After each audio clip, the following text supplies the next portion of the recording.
Wih, ribet banget ini ya. Kita pindahkan ke mode untuk trading. Black. Ini juga pindah ke black semua. Pindah ke black. Blue juga kita pindahkan ke black.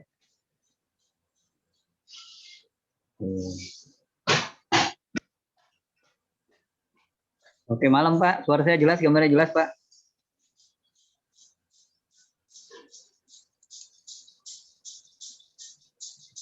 Oke, sip. Dulu kita lihat dulu ya. Ini pindahkan dulu semuanya ke template untuk trading. Trading malam digelapin.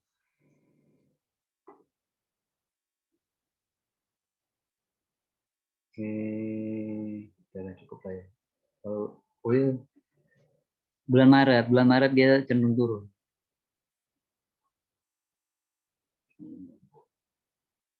Nah, pindah ke time frame pendek.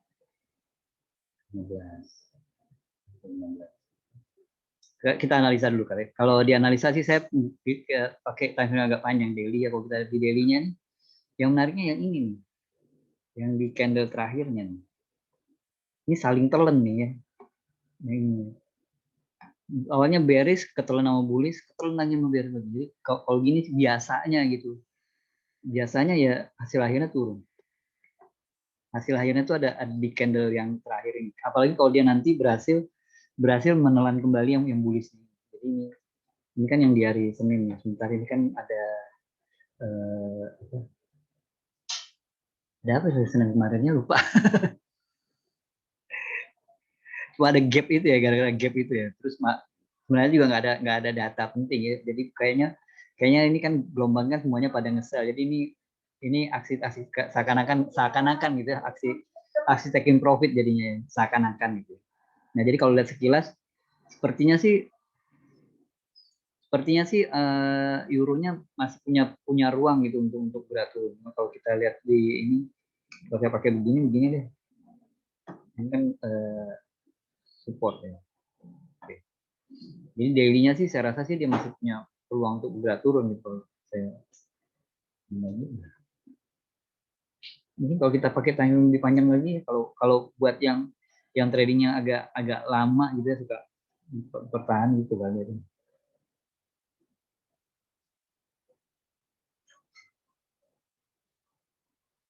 Kalau saya kecilkan lagi jadi aneh. Ya ini kan kalau kita lihat ini kecilan nggak saya tarik. Kalau saya tarik ini sih ya mungkin mendekati itu. Ini biasanya pakai udah 80% lewat balik ya. Di sini udah ini tren ini kita anggap nggak ada, udah selesai lah itu. Kita anggap ini dia nih naik gitu ya. Dia punya ini,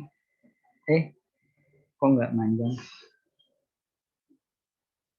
Belum ada ide nih sebenarnya mau ada analisanya, jadi ini masih meraba-raba gitu. Kadang-kadang gitu kita analis. Kalau saya suka gitu, saya meraba-raba dia dulu gitu. Ini saya tarikannya dari sini. Dari mana dia? Ini awalnya di sini. Awalnya yang ini. Nah, ini kemudian dia breakout di sini, dia benar-benar breakout. Terus dia retest shadow-nya kembali mengarah ke itu, berarti ini yang ini udah nggak ada. Yang ini ada sih. Nah, kemudian dia sekarang punya resisten. Jadi di weekly ini dia punya resisten. Atau ya kalau gini ya, menurut saya sih peluang dia turun lebih besar ya. Kalau kita anggap dia yang ini masih koreksi aja ya, gini ya. Ini kita buang ini. Ini koreksi ya, mungkin masih bisa mengarah ke 38 atau 50 ya. Masih tipis ini, koreksi masih tipis ini. Jadi masih punya peluang turun menurut saya. Tapi saya belum ada posisi ini. Mandinya nggak usah lihat lah ya. Daily-nya juga, daily-nya yang penting dia bisa ngelewatin ini aja dulu. support di bawah itu bisa dilewati atau enggak. Nah, ini dia kembali kenceng nih. Kalau gini mungkin menit 14 ya, saya mau nggak coba ya, saya mau ambil posisi sell, terus SL-nya saya pakai sini deh. Jadi kalau kita cari SL kan kita pertama cari tahu dulu resistennya, kita cari di sini. Yang terdekat ada di sini, kemudian ada di sini, kemudian di sini. Nah, ini pertanyaan.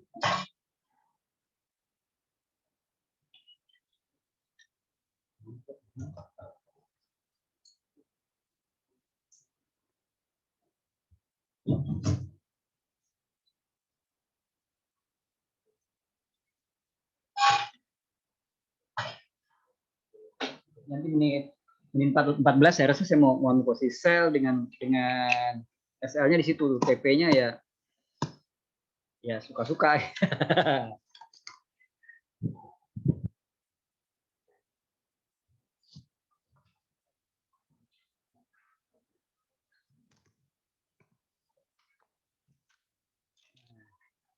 Kita lihat. Terus yang di pon, kalau kita lihat dari kita analisa dulu ya. Kalau analisa saya pasti pakai timernya panjang, mungkin pakai daily, atau kalau saya posting biasanya pakai H4 minimal, kemudian daily yang saya lebih suka pakai.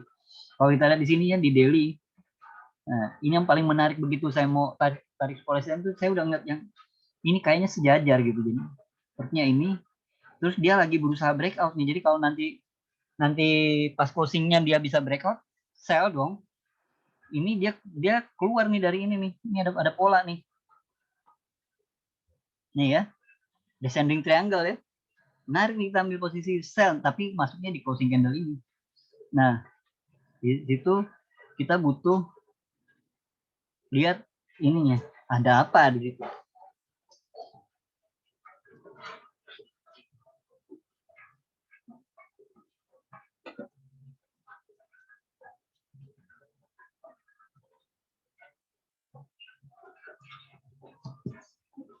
Nah, kalau kita lihat di Forex Factory kayaknya malam ini kalau nggak salah nih ada si apa Bernanke. Saya baru baca Bernanke. Malam ini dia ada ini The Fed, si Powell testimoni. Ini kali ini kalau nggak salah bersama Menteri Keuangannya Janet Yellen. Yang Janet Yellen itu juga sebelumnya kan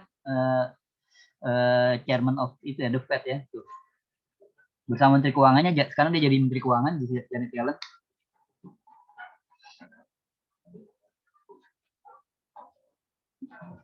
Nah, ini kayaknya seru nih. Yang dicari sih kemungkinan besar itu yang mau dicerna pasar itu, jadi apa, ada nggak peluang suku bunga tuh dirubah gitu. Kalau nggak ada, saya rasa bisa berbalik semua ini. Karena kalau nggak ada kan berarti dolar masih cenderung melemah gitu ya. Dan gold saya rasa sih yang bisa dikejar sepertinya gold. Gold ya, kalau kita lihat trennya turun ini. Trennya turun dengan kemudian saya rasa sih dia tinggi masih sini. Tinggi masih di sini. Antara ini kayaknya. 17 berapa atasnya? 17.56. Ini turun.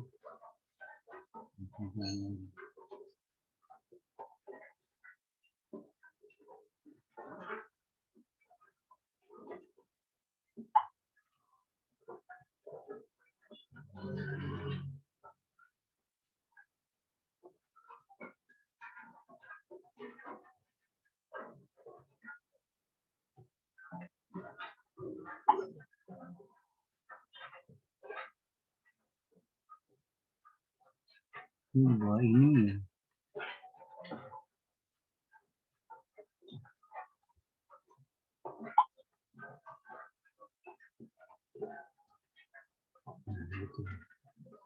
Jadi ini kalau ini sih masih nunggu ya. Kalau lihat daily-nya sih trennya turun nih. Trennya sepertinya turun. Nah, ini menit 14 nanti saya mau ambil posisi. Lagi lah. 1% ada stick. Bisa besarkan. Yang agak serem tuh dia udah agak di bawah gitu baru saya masuk.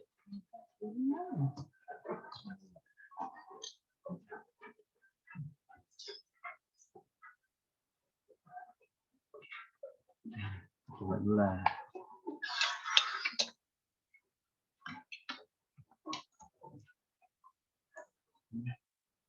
Menit 14. Menit 14. Oke, malam juga, Dok. Menit 14 saya mau sell euro. Ini bisa saya pindahkan ke 15. Waduh. Masuk ke speakernya pun.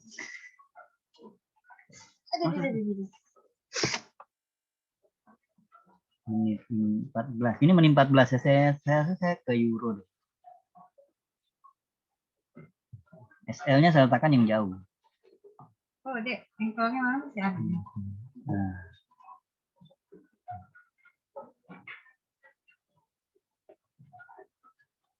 Mantap, Pak. Mantap, Dok. Mantap, Dok. Oke. Lihat lagi. Ini yang penting sih kita sadar resikonya itu. Kalau saya sih berpikir sih gitu ya. Kalau cuma sekitar $50 lah ya, cuma tambah komisi $2 ya, 51.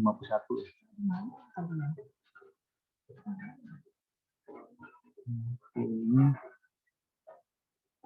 wih, golnya turun, tajam.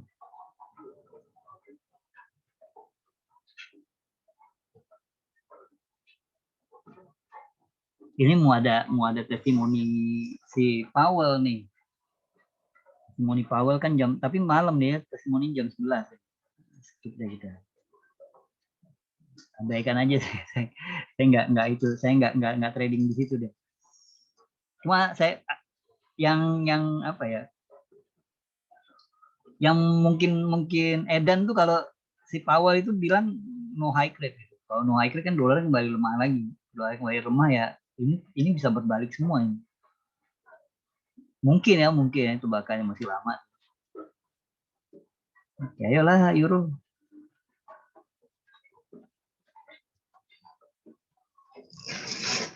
Ya, ayo euro. Terus ini bentar lagi ya. Kita pindah ke 5 menit ya. Biasa 20.25 dan 20.29.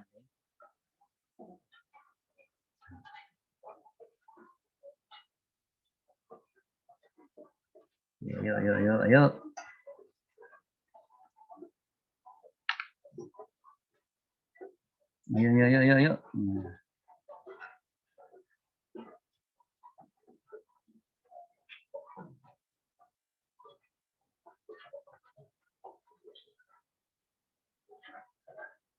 Nah, tadi baru satu. Jangan lama baru satu kita udah lompat gitu ya. Nggak seru banget apa kata dunia gitu, baru satu udah lompat.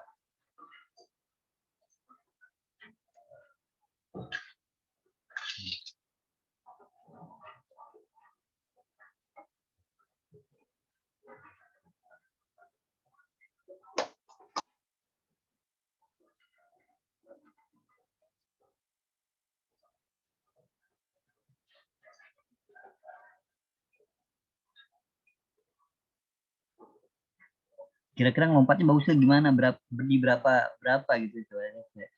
Kemarin kita sempat ngitung tuh ya, gitu. Jadi dari rata-rata dia ini kan bisa diekstrak ini ya. Bisa diambil datanya nih dari pakai simbol, terus ambil yang di bar, terus ambil aja misalkan ke foreknya kita ambil ke euronya gitu ya.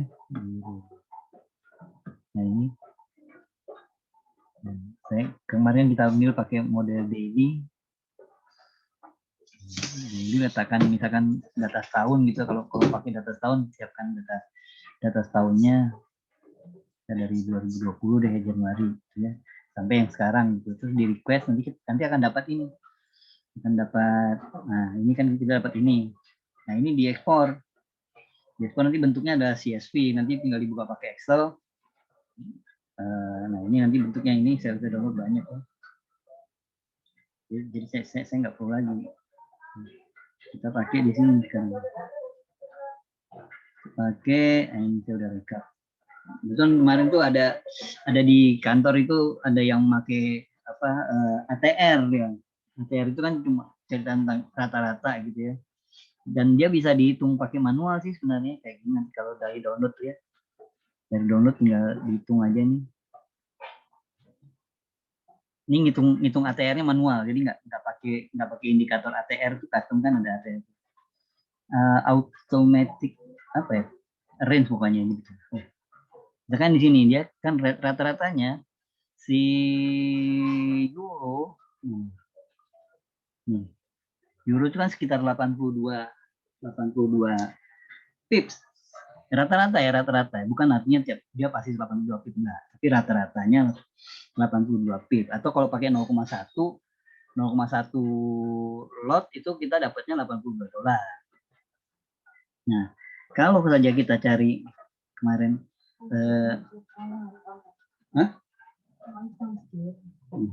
kalau aja kita misalkan kita cari cuma 2% aja gitu, target 2%, maka tolak ukurnya kita bisa pakai pengukuran dari ini 82-nya ini. 82% dari si 82.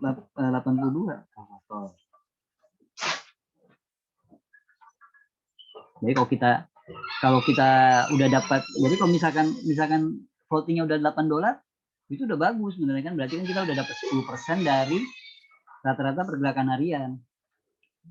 Nah itu boleh lah ya, 10% boleh lah kita keluar gitu kan, boleh lah kita lompat gitu. Jadi artinya kalau sekitar ya sekitar $8, berarti kalau lihat euro nih rata-rata gitu ya, kalau udah sekitar $8 itu udah boleh, tangan kita udah boleh nempel gitu di yang tanda silang itu. Tapi kalau minus ya enggak. Wah, goldnya.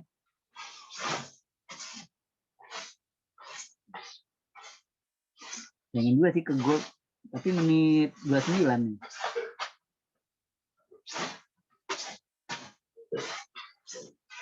Nasdaq kencang nih naik ya. Naik Nasdaq. Oh iya, Nasdaq udah mulai naik ya.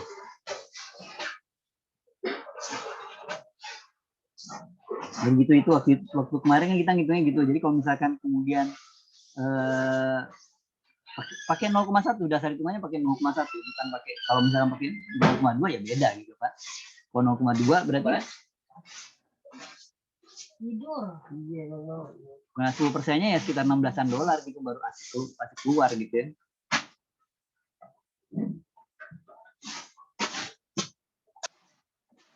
Jadi ini kemarin kita bicara ini ya, kita bicara kira-kira kita keluarnya berapa gitu kayak. Misalkan gold itu 29 poin atau 0,1 itu $290 itu udah keren banget, berarti kita berhasil dapat buy di low kemudian nge-close-nya di high itu top banget, dan itu termasuk susah gitu.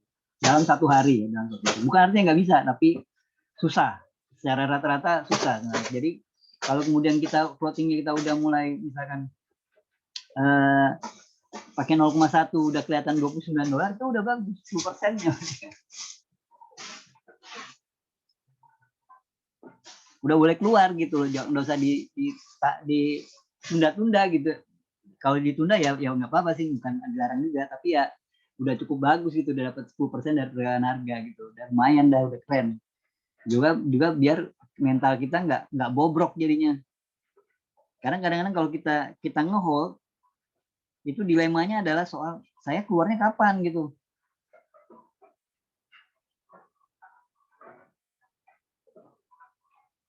Nah, euro kan rata-rata 82 pip gitu. Atau kalau kesalahan terbesar kalau saya pakai 0,2 maka kesalahan terbesar saya adalah $160 gitu ya. Ini baru berarti ini boleh lagi tuh saya letakkan di sini ya. 40-an mau saya. Mana?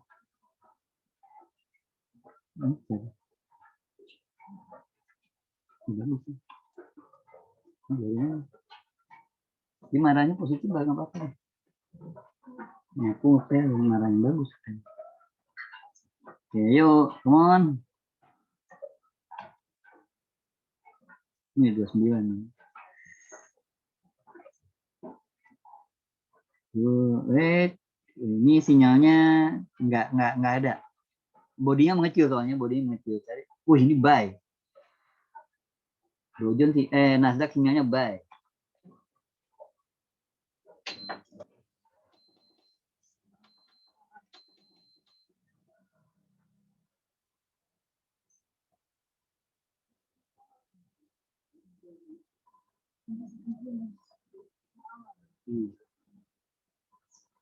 Iya.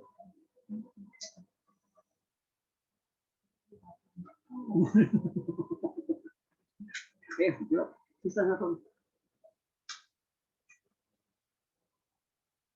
Yuk, come on.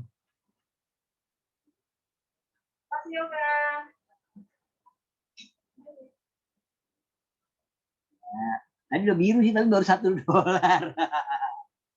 Itu berarti baru 0,sekian%. 1%-nya berarti $8. 10% $8. 1% 0,8. Oh iya, baru 1% aja itu nggak asik kayaknya gitu ya.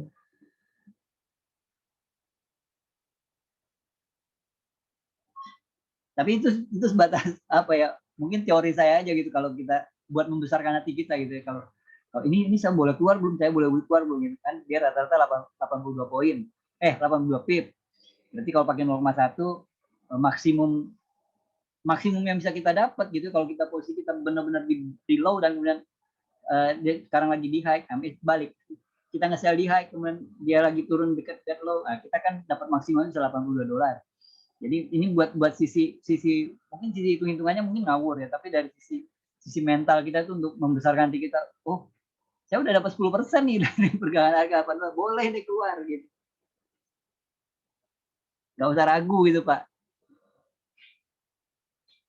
Lah kalau 10 kali juga kan lumayan Pak, berarti 100% pergerakan harga dapat kita. Kenapa? Karena di trading ini boleh bilang ya, sebagian besar itu cuma yang bikin maju atau mundurnya kita itu permainan pikiran doang. Sih gayanya tuh gaya Sintra mulai lagi deh. Permainan pikiran doang.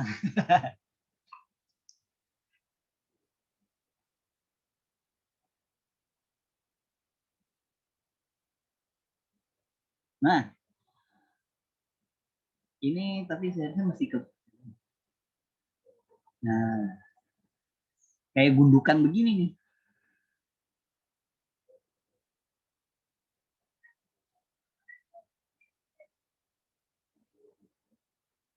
Menit 29. Enggak. Kenapa enggak? Kayaknya di high gitu, kayaknya mau ngebay Nasdaq agak tinggi gitu, ngeri-ngeri sedap. Dow Jones nggak ada sinyal. Terlalu kecil ya, kayak bodinya terlalu kecil. Jadi ya saya nggak deh. Jadi saya kan juga udah punya posisi di euro ya. Nah, $4 kan. Jadi sekitar 8 itu kita saya pakai 0,2, 16-an dong. Yuk. Euro. Tapi itu cuma sebatas teori, Pak. Yuk, langsung buat dari apa membantu psikologi kita gitu ya, biar kita terus semangat di trading. Jadi ngompatnya asik gitu. Udah 10% lumayan. Bukan 10% dari equity ya. Kalau 10% dari equity kan maka saya harus mengejar $65 gitu. Karena kadang-kadang kalau kita pakai equity itu kadang-kadang apa ya? Kita sendiri suka ngedrop jadinya. Nah, saya mau cari 10% deh dari equity saya sementara ternyata equity kita lagi di 5.000 gitu ya, 10%-nya 500, pakai 0,1, alamak. bingung jadi mau keluarnya gimana. Jadinya ujungnya nahan terus gitu. Tapi memang kalau 5.000 mah nggak asik kalau 0,1, satu aja. Racun. Nah, ini menghibur dia tuh. Ini udah 5%. Ya, ayo euro. Sedap. Lanjut.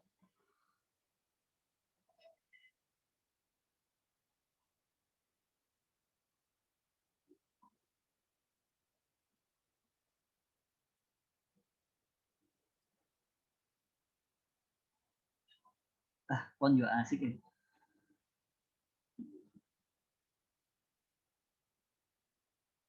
Ih, ngeri sedap bener mau ngubahnya. Saya rasanya skip deh. Nggak pede beneran. Terlalu ketinggian rasanya. Kalau di apa di oil ya, oh ini kayaknya saat yang asik gitu untuk apa bulan ini yang dikejar sepertinya sih mestinya sell menurut saya. Karena Maret kan Amerika Amerika Amerika Eropa Kanada kan saljunya udah bersih gitu ya. Kena kita pula nih mulai sering hujan nih. Pontianak sering hujan sekarang. Jadi kan demand terhadap oil turun ya, kalau hujan ngapain jalan-jalan gitu kan. Yang pakai motor selama punya hambatan koda hujan ya, jadinya motornya diem ya. Nah jadi demand terhadap oil cenderung turun, supply-nya berlebihan, jatuh di harganya. Sampai kapan ngejarnya tuh sell terus ya, sampai mungkin sekitar April. Habis itu saya itu back to trend karakternya oil, yaitu harganya mestinya naik.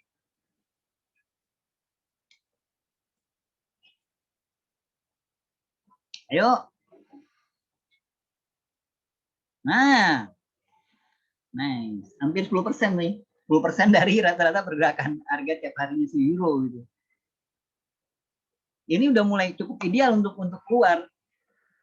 Secara psikologi duit dapat gitu ya, pas tembakan kita tepat itu ya dapat profit pula kan. Nah ini kan jadi kan semangat untuk ya, asik lah gitu jadinya.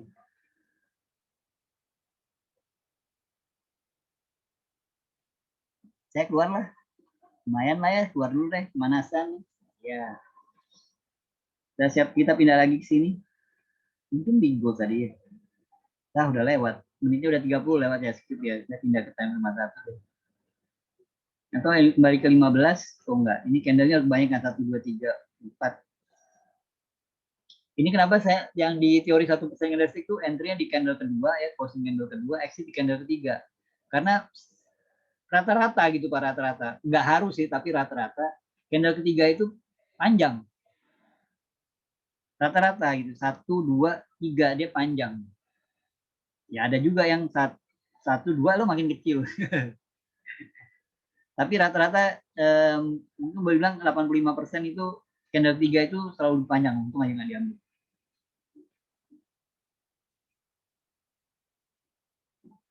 Nah, untung aja keluar. Ya.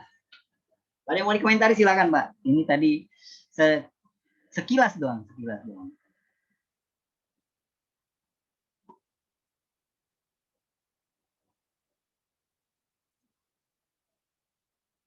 Ntar lagi kita lihat lagi. Sayang ya. Tapi saya rasa sih dia masih begini. Tadi pagi sih pakai 1% trading 2 kali udah dapet.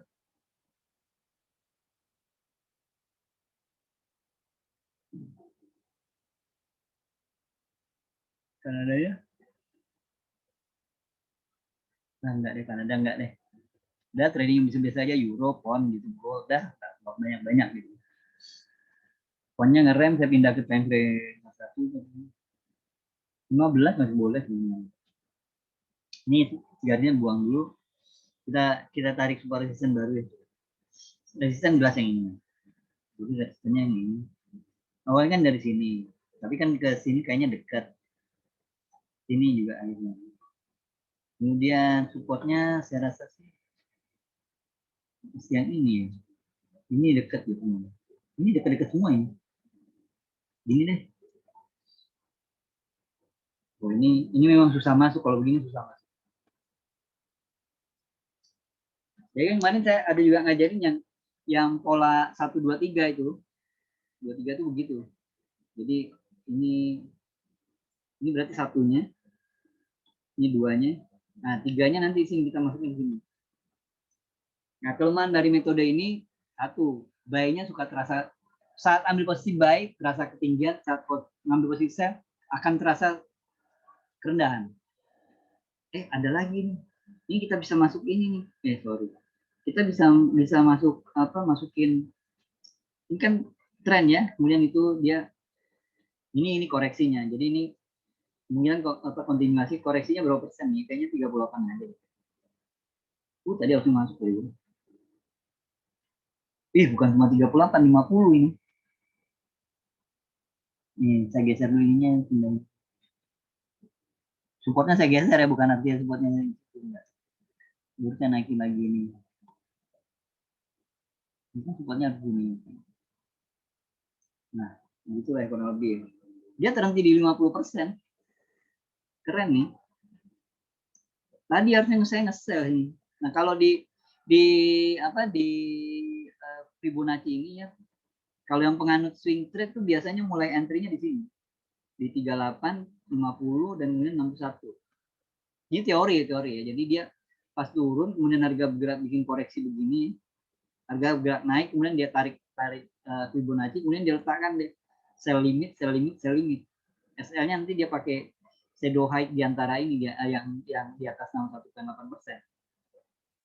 Ini berarti sell si apa si ponnya 50% kena nih maksudnya.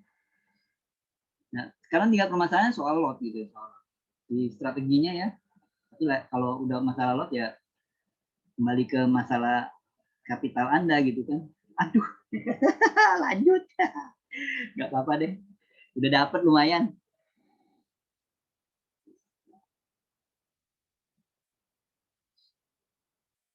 Jadi bisa bikin di sini misalkan kita mulai dari 38 0,1 gitu ya. Di 50 0,1 di 61,8 0,1.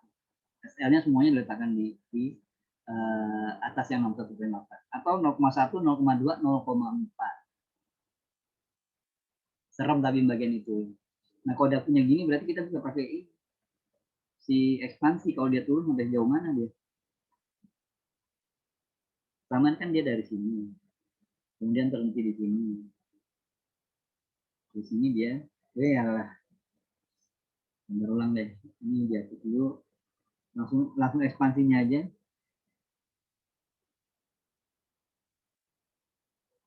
Jadi dia awalnya kan mulai jatuh dari sini, kemudian berhenti jatuh di sini, dan dia kemudian koreksinya sampai di sini aja. Jadi kalau kita lihat, nah terdekat dia bisa ke sini, terjauh di sini. Ada lagi sih yang jauh, ada satu jauh lagi di sini. Ternyata nge-sell ini.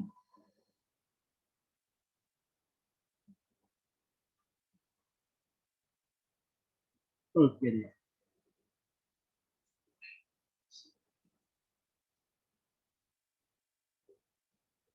Aduh, John masih baik benar. Nah, Nasdaq ngeri kan? Saya ngambil bayar floating. Nah, ini bisa dipakai. Ini berarti dia sekarang ada di sini, tapi tetap aja sih masuknya susah nih. Kenapa kan itu di high. Ini di sini. Salah. Kita tandain yang ininya. Terus ini kita kasih di sini.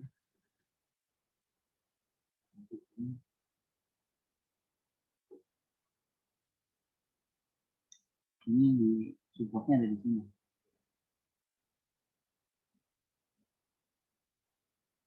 Nah, tunggu dia breakout deh. Di yang Dow Jones.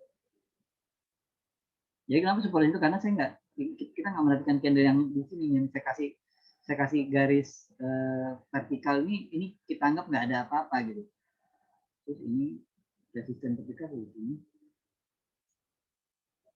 Ada di sini sih ada satu lagi. Nah ini dia mau breakout nih. Ini 39. Iya, itu tinggal cari buat support dong. Supportnya ada di sini. Itu ada di ini deket nih. Ini deh. Dojonnya naik nih. Ini banget kali. Oh enggak, masih juga.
Itu coba. Sebelumnya belum lah ya, ini masih dalam menit. Wih, mau turun. Wih, menit 39. Ini menit 39 ya. Saya ke Nasdaq nih. Ya, jangan 0,1. 0,2, jangan 0,1 lagi. Agak-agak seram tapi ya, yolah. Dan saya mau cepet-cepet kabur. Ini.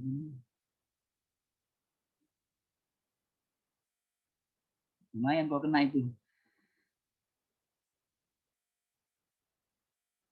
Tapi siap aja gitu kan. Bisa pakai detiknya kecepetan tuh. Dojonya bisa dipakai. Waduh, kencang nih dojonya. Kayaknya bakal kena stop loss si Nasdaq.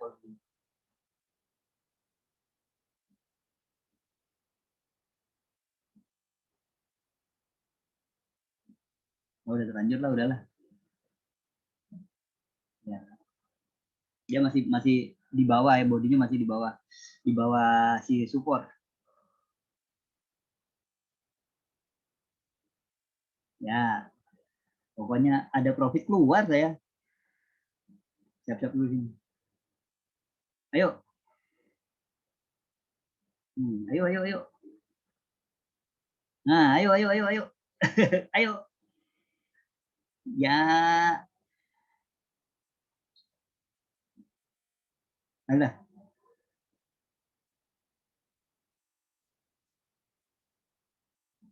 Kurang cepat ya jarinya, Pak. Nah, ini ada lagi. Aduh, tadi udah 30 tuh.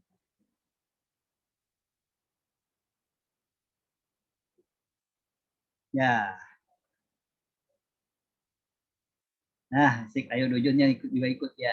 Agak tenang deh. Tuh, ini balik nih. Ayolah Nasdaq. Aduh, aduh, lemes sih. Aduh, aduh, aduh. Alah, dojonya juga.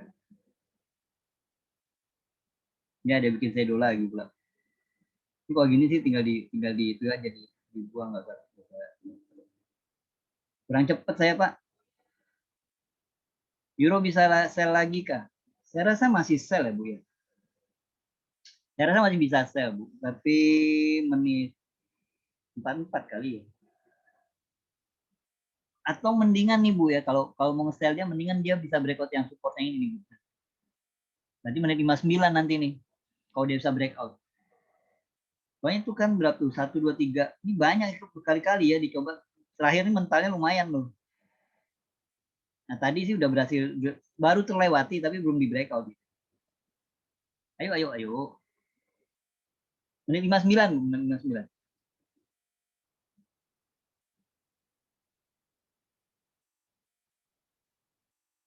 Menit 59, menit 59. Jangan sekarang, Bu, jangan sekarang, menit 59.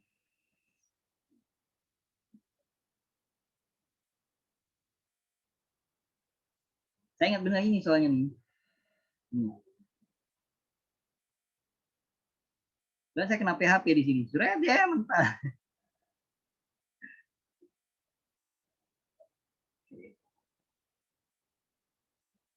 Saya Nasdaq tahu saya mau gerakin kursor saya ke yang tanda silang itu. Ngeles dia.